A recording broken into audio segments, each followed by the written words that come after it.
Hello, this is Dr. Schamberger, and in this brief talk, we will focus on higher education as part of our concentration on the education news beat. I want to bring to your attention the course objectives. You see all of those there. They're also listed on your syllabus. However, there are two in particular that higher education reporting, at least our focus on this, really help to touch.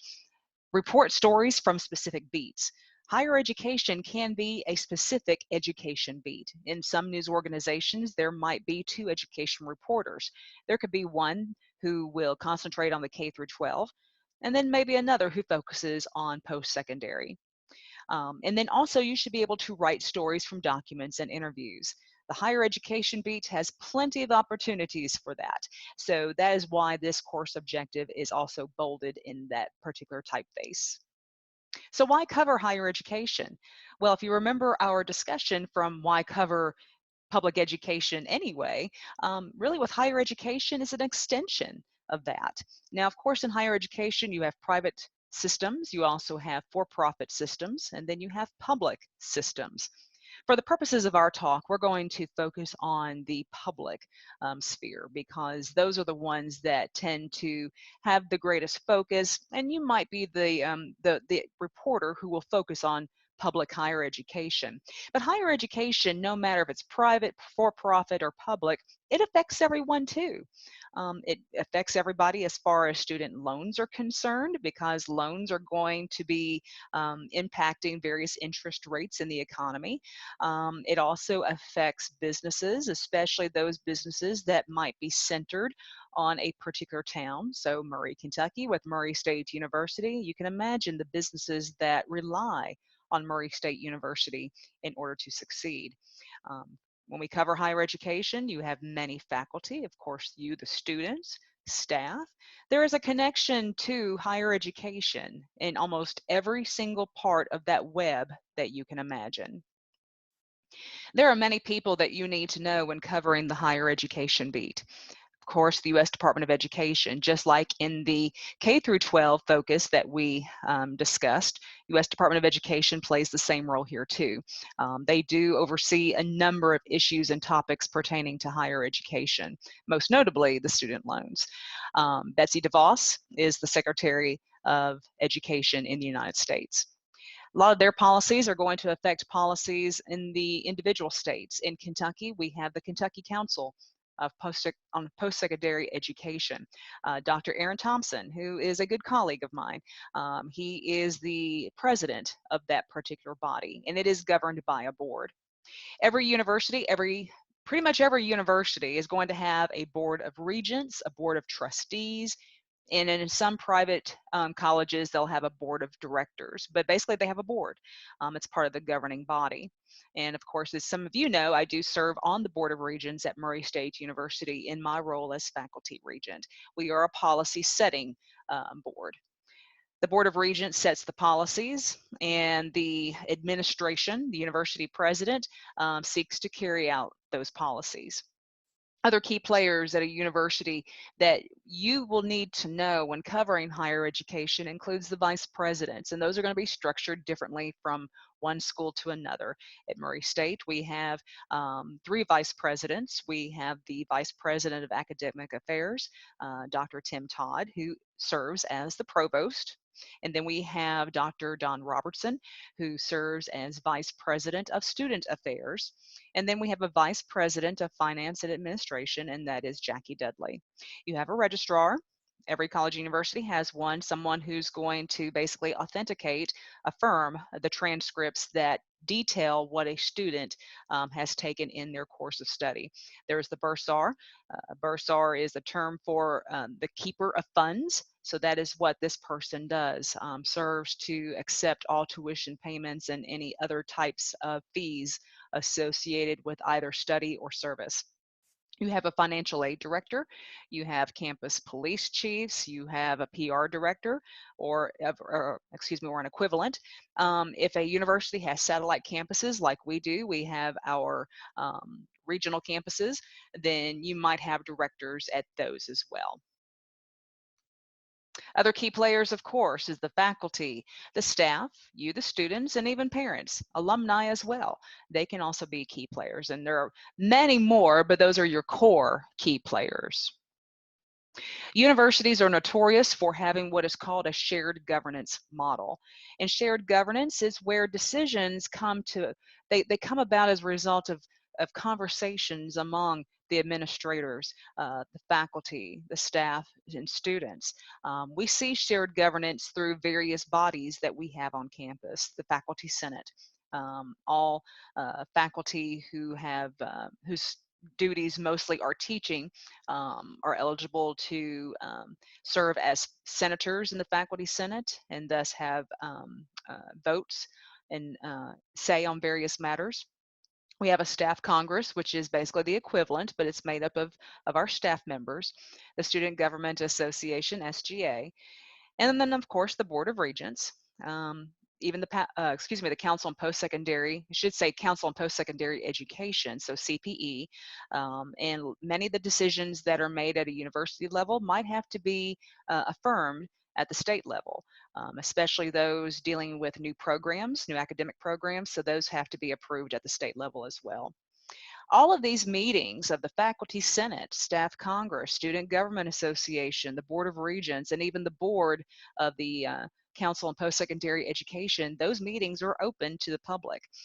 So those are in which education reporters are more than invited to come and or to attend and to cover the actions that are taken at those meetings.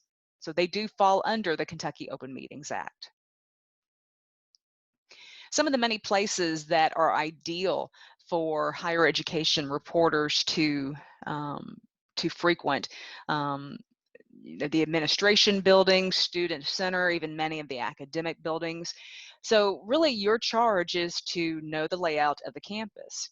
You also need to know if the campus is an open campus or a closed campus. When I was a doctoral student at Tennessee State University, it's not exactly an open campus, and I wouldn't really call it a closed campus. I would probably call it more of a monitored campus.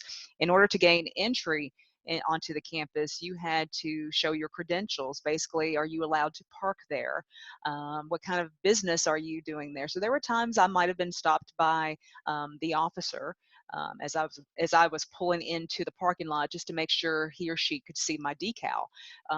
And sometimes too, if you are heading toward an administration building, they might want to know whether you are expected. A lot of it has to do with security. Some of it also might have to do with parking. So there are a number of issues. So you just need to understand maybe why a campus is open or closed. You also will want to follow the college's social media channels. Many colleges and universities, especially their presidents, really rely on social media to gain the attention of prospective students, to reach the attention of current students, as well as faculty and staff, and to be able to publicize all the great things that do go on a college campus. So it's up to you also as the higher education reporter to make those visits to a university's social media channel. You're going to see a list of issues, and as it indicates in parentheses, it's not an exhaustive list. There are plenty more, but these are some of the common topics that you see and that, yes, you will have to report on as a higher education reporter. Tuition hikes are the big one. In fact, we are in that time of the year, April, or soon to be April, where tuition rates are going to be discussed for the upcoming fiscal year. The Greek system is always under scrutiny, and it's a system that always will be, but it does sometimes present new issues and challenges, sometimes still the old ones as well. So you do need to follow the Greek system a little bit and keep on top of some of the issues and topics that might be affecting them. Not necessarily the ones that they cause, but also what might be affecting them as well. Admission standards are a big one, especially as colleges and universities are moving away from ACT and SAT scores. That's something to follow, more reliant on GPAs and other factors in consideration of a student's application for admission. Colleges and universities really operate on the model of recruitment and then retaining students and then leading them to graduation. So you will often hear statistics and figures that are associated with this three-pronged model: recruitment, retention, graduation. Career readiness is also a hot topic in covering colleges and universities. Obviously, the students who graduate, we want students to be able to obtain gainful employment in the field that they studied. Accreditation is an issue that needs to be covered. It's not to be taken lightly. Accreditation is a gold standard. So Murray State University is accredited by the Southern Accrediting Council for schools. So if a university were to ever lose accreditation, it's a major development to follow. I remember a few years ago when Tennessee State was threatened with the possible loss of accreditation, but change in leadership brought the university back forward. Obviously, the big issue right now, considering the COVID-19 has forced colleges and universities to operate differently right now, is the move to online, distance, remote education. The terms are not the same. And that is one thing as an education reporter, whether you're covering the K through 12 or the higher ed, because this is also affecting K through 12, you need to understand the terms. Online education is when really a course or a program is designed for that particular platform. Distance education can include online. It can also include ITV. It can include correspondence, and distance education can also include any other alternative method of delivery. Remote education is basically what every college and university right now is doing in response to the COVID-19 disease, in which we are taking classes that were designated face-to-face, and now we have transitioned them to the online environment. So we are teaching you remotely now. This particular course, in-depth reporting, was not initially set up for online education. I think it can be, but it does take planning to do these types of courses. We don't just go in there, at least I don't. I don't just go in there and just start lecturing. There are plans in place to keep everyone on track according to the course outline and other points of content that we need to cover. So be watching news stories, especially on the online distance remote education, and be more critical as to whether those terms are being used correctly. The value of a college degree is always up in arms. Many people will argue that a college degree is not necessary, and in some fields it's not. And then not everybody needs to go to college, you know. Sometimes it's okay to sit out for a year after your high school graduation to really decide what you want to do. Those are the mature decisions that students often have to make. The quality of facilities.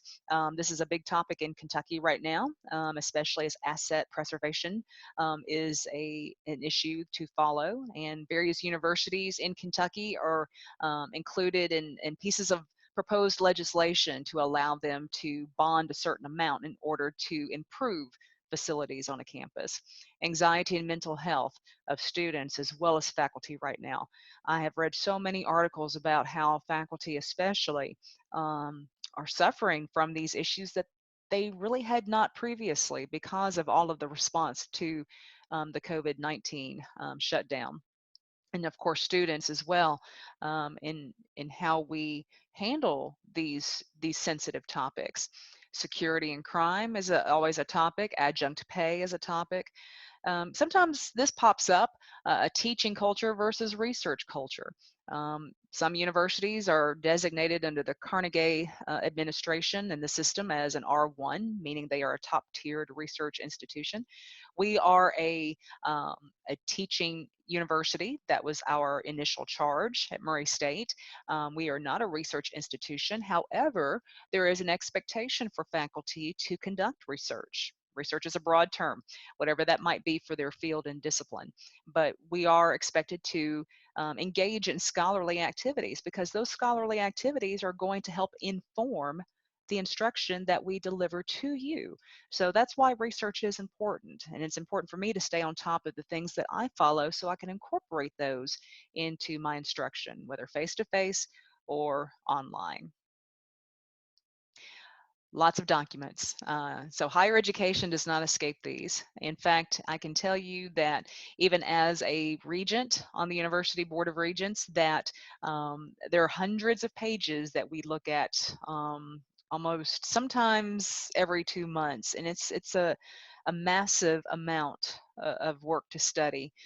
Education reporters, they have to know really where the nuggets are and be able to dig through a lot of that clutter. So you've got to be able to interpret, again, financial data. You have to know how to read a financial report and look at a budget.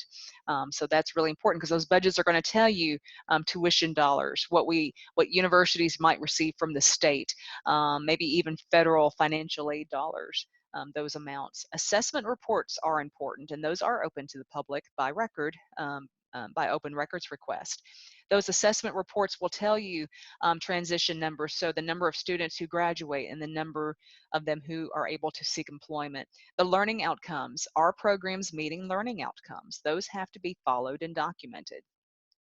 Other data that you can also get online at a university's website that will tell you the student population as well as maybe even the demographics. At Murray State University, the Office of Institutional Effectiveness will have all of that information, and much of that information, some of it can be found online, and if not, it can be requested through a form, and they can help to generate that data as well. So we've gone through higher education topics and just given you the lay of the land with higher education reporting. So hopefully you've been able to think about some of the things that if you were a higher education reporter, what would you cover?